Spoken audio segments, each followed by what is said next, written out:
The Los Angeles Rams improved their record to 6-1 on the season in quite an ugly win over the Detroit Lions in Week 6. We'll dive into what happened in this game, who stood out, as well as some records being broken on the Rams offense. So make sure to find out what we're talking about on this episode of the Locked On Rams podcast.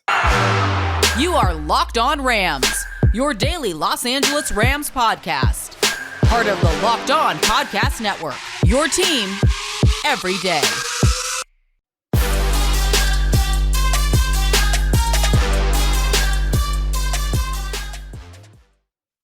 Rams Nation, what's poppin'? As always, it is your boy, your host, Sosa Kremenjas. I'm a fantasy analyst at PFF and your host here at the Locked On Rams podcast, your number one daily podcast covering the Los Angeles Rams and part of the Locked On Podcast Network.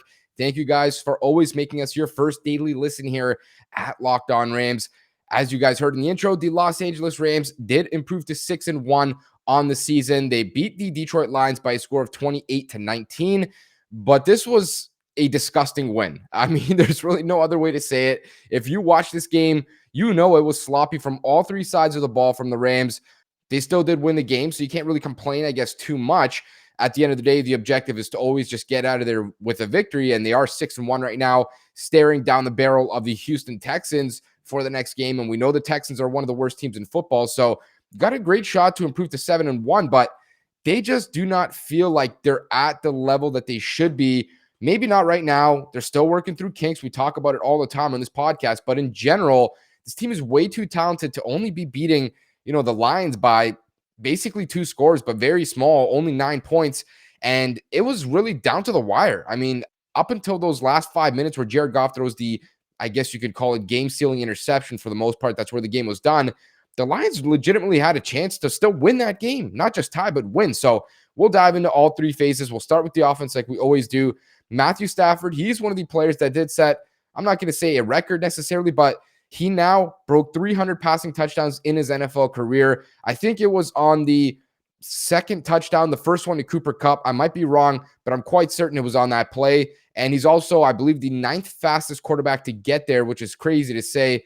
Obviously, been a guy that's been in the NFL for a long time now, I think 12 or 13 years, been very productive. So it's very cool to see him get to set that, not only with the Rams, but also against his former team in the Detroit Lions.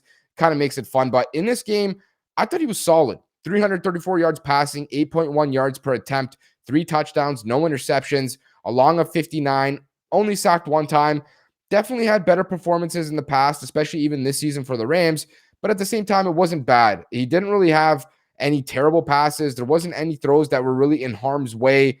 There was a few plays, maybe like the 4th down to Tyler Higbee, where you want him to sort of raise that ball up a little bit, give him a chance to convert that 4th down. Certain plays here or there that he might want back. But for the most part, he was pretty accurate with his football. I thought he was very safe with the ball. There wasn't really any bad throws or any should-be interception type of throws. Ultimately, a solid performance. There's always things you're going to want back. But in general, thought he played a good game here. You look at the statistics, of course, when you look at the box score, it's going to say that he played a great game, right? 3 touchdowns, no interceptions, over 300 yards passing. Anytime you could do that, you're probably looking at a pretty good contest, which is exactly what I think we had here. Now, the running game, it's been great for the Rams this season, but this game was terrible. They could not get anything going on the ground. Darrell Henderson led the way, 15 carries for only 45 yards rushing, 3 yards per carry. And outside of him, there was only 4 more rushing yards from Sony Michel on 2 carries. So not productive whatsoever. You got to give a huge shout out to the Detroit Lions defensive line.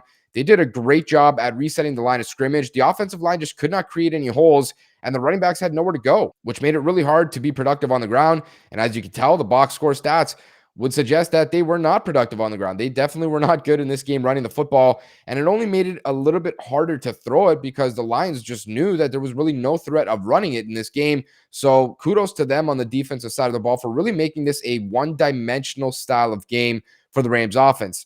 Not their best performance. Didn't even put up a 30-burger. I think we all pretty much expected that. 28 points, still good. But just in general, they're always getting off to these slow starts. 17 points in the first half. I think it was basically nothing in the first quarter. I think only 3 points. Now, some of that is up to the defense in terms of trying to get stops and the special teams, which we'll talk about near the end of this episode, which were not good. But in general, they just need to get started faster, I think. But this has really become a theme over the last 4, 5, 6 weeks, even. If you just take out maybe the Tampa Bay game, It's been a lot of reoccurring themes here. So not great, but in general, once again, nearly putting up 30 points, getting a victory. So maybe you can't complain too much. Maybe the expectation level is just a little bit too high for some of us. I'm not certain, but this team feels like they should be a Super Bowl contender. They are, and they have to play to that standard at some point. So we'll see if they eventually get there. One of the players that is setting that standard, that's doing more than his part, wide receiver Cooper Kupp. This is one of the players that is setting records right now. 13 targets in this game. Of course, that led the way for the Rams. 10 receptions, 156 receiving yards, 2 more touchdowns to add to the board. Some other guys really stepped up as well. Robert Woods pulling in all 6 of his targets for 70 yards. Van Jefferson, 4 receptions, 43 yards and a touchdown. Tyler Higbee, 5 for 46. A lot of guys chipped in here, but we're going to take it back to Cooper Kupp. This guy is playing absolutely out of his mind. He's the first player in NFL history to have over 800 receiving yards and 9 or more touchdowns in the first 7 games of a season. If that doesn't tell you how good he's playing right now, this dude is going out of his mind. He's closing in on 1,000 yards receiving. We're not even halfway through this season. I mean, it's absurd how good he's been this season. He might have a case for MVP or Offensive Player of the Year or some of these legitimate individual awards. Like, he's been that dominant. He's clearly unstoppable. Every team he's going up against, he's putting up 150, a $120, a $180, 2 touchdowns, 3 touchdowns. I don't know how you guard him. I really don't. I just don't think there's a way to guard him right now. This guy is getting schemed plays by the Rams and head coach Sean McVay, which they should do because he's their best player on offense. And not just that, but he's routing dudes up. He's making tough catches. He's a weapon in the red zone inside that 5, 10, 15-yard line. There's nothing that this guy cannot do. He's good after the catch. He is going to go down in this season as one of the greatest single seasons in the history of this franchise. I think he's obviously well off to his way. There's no doubt about it. But in general, I mean, we're looking at a stat line that is absolutely absurd right now. I even joked on Twitter. I said, Matthew Stafford, Cooper Kupp, and I posted a picture of Matthew Stafford back in the day with the Detroit Lions and Calvin Johnson, and I quoted it saying, this is Matthew Stafford and Cooper Kupp. They are playing that good. Of course, they're winning in a different way. Calvin Johnson was that let me go get it in the air type of guy, contested catches, highlight reel type of guy. Cooper Kupp's not like that. He's just going to route you up and get open and create separation. But in terms of the numbers, they are absolutely balling. There's no limit to what these guys are doing right now. It is incredible. I think there's legitimate potential here. And I talked about it, I think it was maybe last week on this podcast, that they will set records for this franchise in terms of what Cooper Kupp can do this season. Receptions, receiving yards, touchdowns, things like that. I was asked about it on a mailbag episode. I said he might do receptions, but there wasn't a great chance he would do a lot of them or most of them. I'm walking back on that answer right now. There is a legitimate chance if he can stay healthy. He's got 17 games to do it. I think this guy can have a legitimate shot to set franchise records for the Rams this season. In just a second here, we're going to dive into how the offensive line played, of course, the defense and the special teams as well. Not so good from those guys. You guys can always follow us on Twitter at QB's MEP, at Locked On Rams, and on YouTube at Locked On Rams. We're closing in on 700 subs. Let's get us there by the end of this week. I think we could do it actually, not the end of this month. I guess that would technically count as the end of this month. So let's say before November kicks off, let's get it to 700. If you guys missed this game, which I hope you didn't, there's really no excuse to be missing these football games anymore. If you guys need some help in terms of where you can watch it, go check out DirecTV Stream. They're a simple way to get all your favorite entertainment together without the hassle. It brings your live TV and on-demand favorites together like never before, so you can watch all your favorite sports, movies, and shows all in one place. That means no more juggling remotes, no more having 10, 15 different devices. And the best part about this entire deal here, there is no annual contract, so you don't have to sign up for an extended period of time. So you can get rid of the clutter and the confusion and get your TV together with DirecTV Stream. You can learn more about that at directtv.com. That's directtv.com. And as always, thank you guys so much for always making us your first daily listen here at the Locked On Rams pod. We can now dive into this offensive line and their performance. And we talked about Matthew Stafford only being sacked one time in this game. So in terms of their pass pro, I felt like they did a good job. Maybe not their best performance. There was a few hits there. You even seen it. I think it was maybe in the second or third quarter where Matthew Stafford, the oblique hip area there, maybe where your kidney is. I'm not even sure. I'm not a doctor, but he got hit in that area right under where the flak jacket would sit for a quarterback, right under that rib cage. And he was kind of grimacing and holding it there. So there was a few hits. There was a little bit of pressure here and there. Sometimes you have to kind of move out of the pocket, step up in the pocket. But in general, thought the O-line did great. In terms of, a number grade from 0 to 10, I would say 8.5. Like, they were solid, continued their streak of playing well. They gave up 1 sack. That's 7 sacks allowed on the season. It's not exactly a lot, especially for being 7 games into a season. That's 1 sack a game. That's pretty damn good. I think they're playing well. The running game, not so much. This game, they really struggled, and I don't really think it's a concern for moving forward. Obviously, we know this running game has been very productive and fruitful throughout the last handful of weeks, especially even going back throughout the last few weeks. Now, this game, not really the same success. Sometimes teams will sell out to stop the run, and I think the Lions just did a really good job at stopping the run. Unfortunately for the Rams, Darrell Henderson, guys like that, didn't have their best day, but at the end of the day, still win the game. You still get out of here with the victory, so can't really complain. Now we can flip the page onto the defensive side of the ball, and there was a lot of people in my Twitter mentions saying, when are we firing Raheem Morris? Where is Raheem Morris getting dropped off and not getting picked up again on the team bus? Who are we replacing Raheem Morris with? I mean, you guys want this man's head, and I get it. It was frustrating. The Detroit Lions should not be scoring 20 points on anybody. And when you look at the box score, maybe you don't feel so bad about it, right? They didn't even score 20 points and this and that. But when you're in the game and you're watching it live, you're frustrated because they're converting 3rd and longs consistently. You're looking at 3rd and 11. How do you convert a draw play on 3rd and 11? That is unacceptable. Or certain plays where it's 2nd and 17 and, you dump it off to someone like DeAndre Swift. The Rams, Nick Scott, go up to go make a tackle, breaks a tackle, terrible form, doesn't even use his arms, gets himself injured on the play. DeAndre Swift gains 15, 16 yards, and now they're in a 3rd and short situation when it was just 2nd and extremely long. There's so many instances where they go throughout these kind of processes in the game, 2nd and long, 3rd and 14, penalties on 3rd down, things that are just super infuriating. And I think that's why people are so upset right now and just more so frustrated, because we know the talent that they have on this side of the ball, and we know that the talent the Lions have on offense, and it's not a lot. They suck. This team is not good. The Rams should have blew them out. 9 points is not good enough. We know that. And this is not just a rag on the defense, because the offense needs to be better. The defense needs to be better. Raheem Morris needs to be better. His guys need to be better. And the special teams was terrible in this game. We'll dive into that in just a bit. But you look at Jared Goff in this game, 268 yards passing, 7.4 yards per attempt, 1 touchdown, 2 interceptions. The very first drive of the game, they threw a 62-yard touchdown on a screen to DeAndre Swift. That is not acceptable. They caught Raheem Morris getting uber aggressive in the pass rush, in the blitz. I think they blitzed maybe 7 or 8 guys on that play and threw right into the blitz, which is just the perfect play call. 70-yard touchdown, first drive. That is unacceptable. No way you can have that. Not against a team like this. I get it. It was a bad play call or a great play call by the Lions at the right time, but that cannot happen. Not against this kind of a team.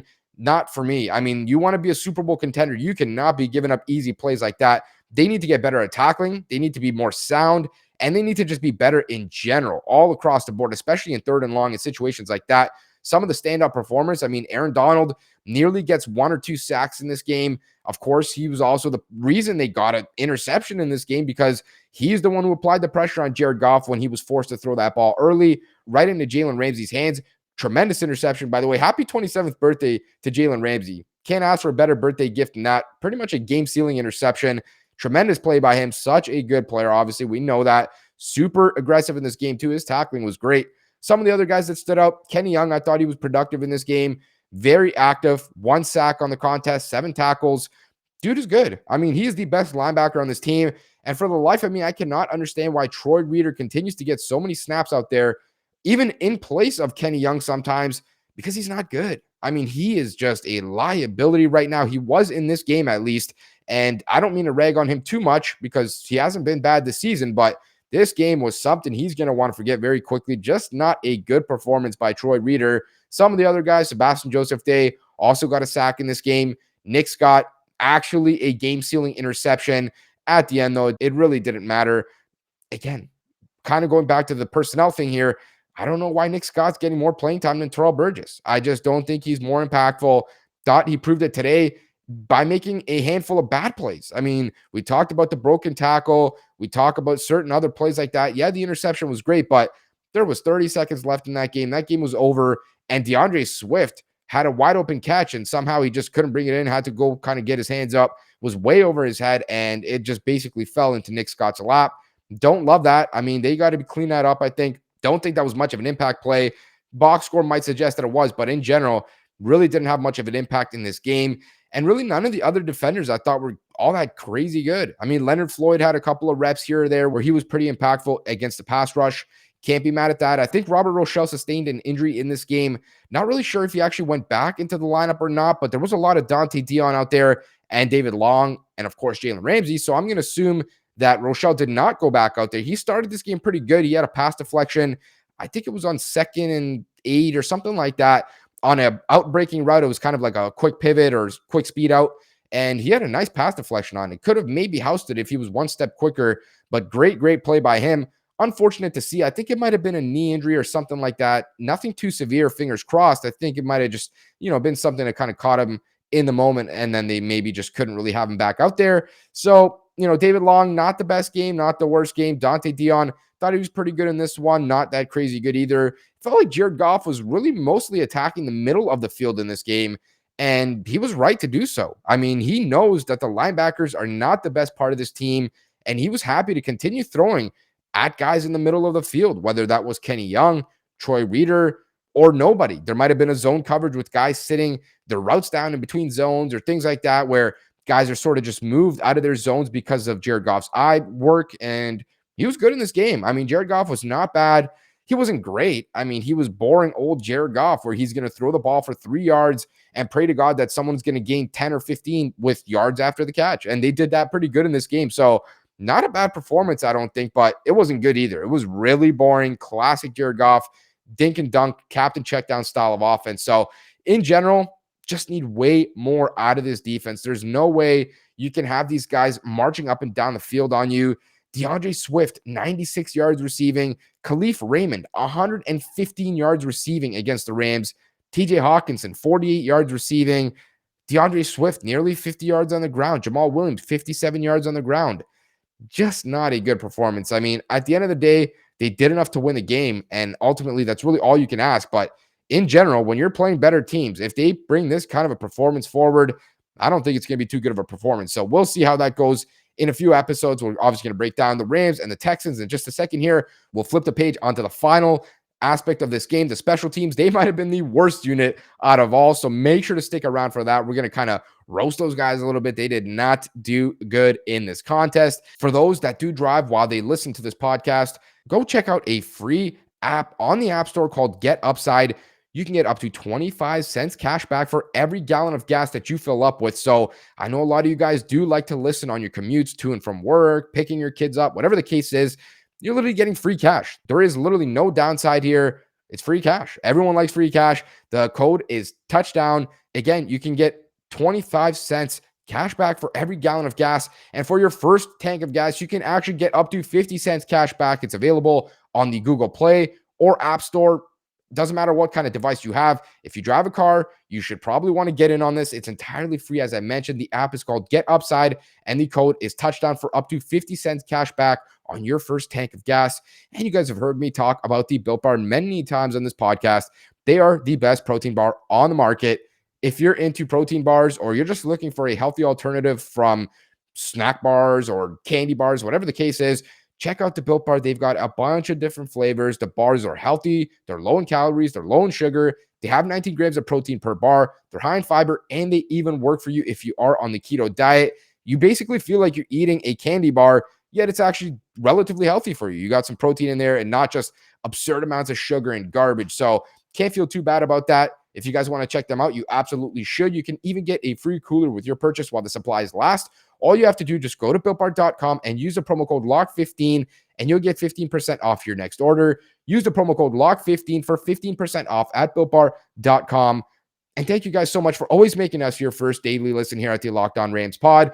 For your second daily listen, go check out the Peacock and Williamson NFL show. These guys will break down every major news story every single day in the NFL in under 30 minutes, entirely free wherever you get your podcasts.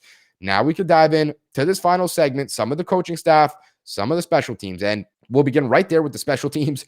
They were horrible in this game. I mean, they were terrible. This was one of the worst performances I've seen from the Rams special teams. I don't even remember in how long, maybe since before Coach Bones was with the team. And I think he was with the team from like 2012 to 2020. This was so bad. I mean, Dan Campbell pulled out every single stop to try and win this game, and I respect him for it. I mean, he was going balls to the wall to try and win. In the first quarter, I think it was, or the first half, they had a 60-plus yard touchdown on a screen. They had ran a fake punt that was converted. It was like an 8-yard throw by their punter, which was a dime. I mean, just a great throw, but a fake punt on like 4th and 7 or 8, gutsy as hell. And they ran a surprise onside kick in the first quarter and recovered it. I mean, talk about being a nutbag.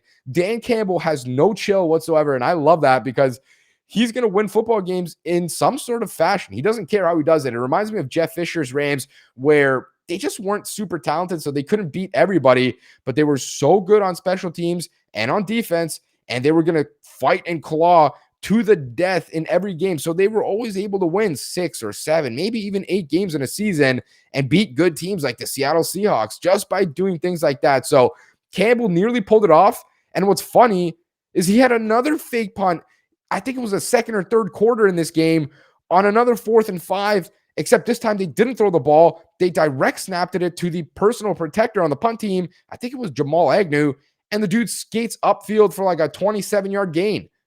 So frustrating for the Rams.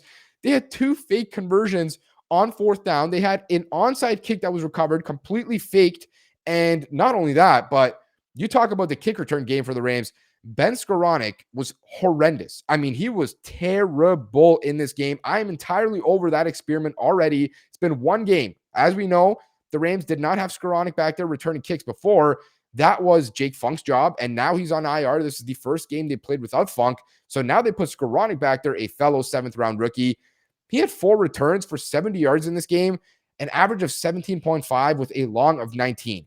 Returned 4 kicks. Not once did he get even close to the 25-yard line. There was only one occasion where he got there, and a penalty brought it back all the way to the 10-yard line. And I don't know why he continued to bring the ball out. You're not getting there. Just take the 25 yards. Stop trying so hard to make a play. This guy literally moves like a slow tight end. Someone said that to me on Twitter, and it could not have been more accurate. I mean, he's not fast. We know he's not fast. He's not good with the ball in his hands. He's slow. He should not be returning kicks. And if he's going to be back there, don't take the ball out of the end zone. It was disgusting to watch him continuously pull that one out because he was bad. He was just bad. And then not just that, there was another tidbit here that I wanted to share. On punt returns, Tutu Atwell was not back there. It was actually Deshaun Jackson. And I think it might have only been one punt that the Lions had in this game, and Deshaun Jackson was back there, which is really cool to say. I don't know if that's going to last. I don't know how long they're going to do that. Maybe it was just a one-off kind of thing in this game, but just wanted to note that Deshaun Jackson was back there. It was not Tutu Atwell. I don't know why Atwell's not back there on punt returns, why he's not out there on kick returns. You spent a 2nd-round pick on this guy. He should at least be impacting you on special teams. He has that kind of speed. The rest of your special teams roster in terms of kick, punt returns have brought nothing to the table. Why is he not out there? You spent a 2nd-round pick on a guy that is sitting on the bench doing absolutely nothing. Meanwhile, you have Troy Reeder out there who's playing terrible football in this game. You have guys like Ben Skoranek not doing anything on special teams. Deshaun Jackson, not going to knock him. I mean, he didn't even get a chance, but this guy's 34 years old. You probably don't want him back there taking 5, 6, 7, 8 shots a game if he's returning 2 or 3 punts for nothing, right? So I think they got to be way more crisp in terms of their personnel here. It always goes back to the defense. Still don't think they know their own personnel there. Special teams now, some question marks. You lose Jake Funk, and all of a sudden now it's like, well, who are they going to put back there on kick returns, punt returns? I don't know. We'll see if anything changes moving forward. But right now, it did not look good. I don't think this special teams unit is good at all. Now, one thing there is to note here that is kind of interesting. Jared Goff, without Sean McVay as his head coach, is now 0-14. That is terrible. Of course, we know that he lost 6 or 7 of those with Jeff Fisher. Now another 7 or however many with the Lions. Not good. It just kind of goes to show you how important Sean McVay is when it comes to this offense and maybe how overrated Jared Goff was with this team. Don't really need to rehash that, but it is an interesting note. The other thing that I wanted to note here that is very interesting, Sean McVay is now 42-0 in consecutive games when leading at halftime. He's officially tied the record with Bill Belichick, who was also 42-0. next week, the Houston Texans. The Rams, if they take care of business like they should go into that game at halftime leading. They're playing the Texans, and they should certainly come out of that game with a victory as well. So Sean McVay has a chance to set a record next week. That's going to be cool to see if he can do it.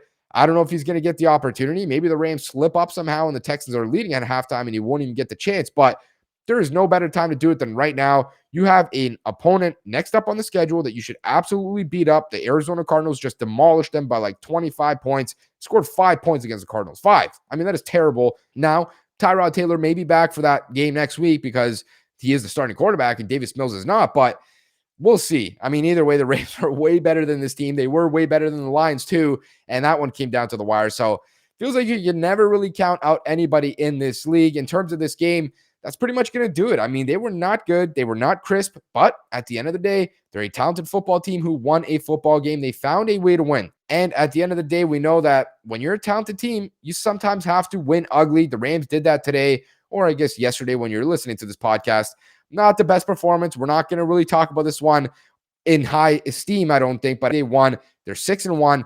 They got the Houston Texans next up on the schedule. Make sure to tune back in here at the Locked On Rams podcast as your first daily listen throughout the rest of this week. We're going to deep dive into the numbers tomorrow. Hopefully get my man Brad Motter back. Fingers crossed. Hopefully his internet is up and running. I definitely want to hear some of his thoughts on this game as well as next week against the Texans. As always, you guys can follow us on Twitter at QB's MEP, at Locked On Rams, and on YouTube at Locked On Rams. Please subscribe or follow to get our latest episodes, content, breaking news, and a whole lot more.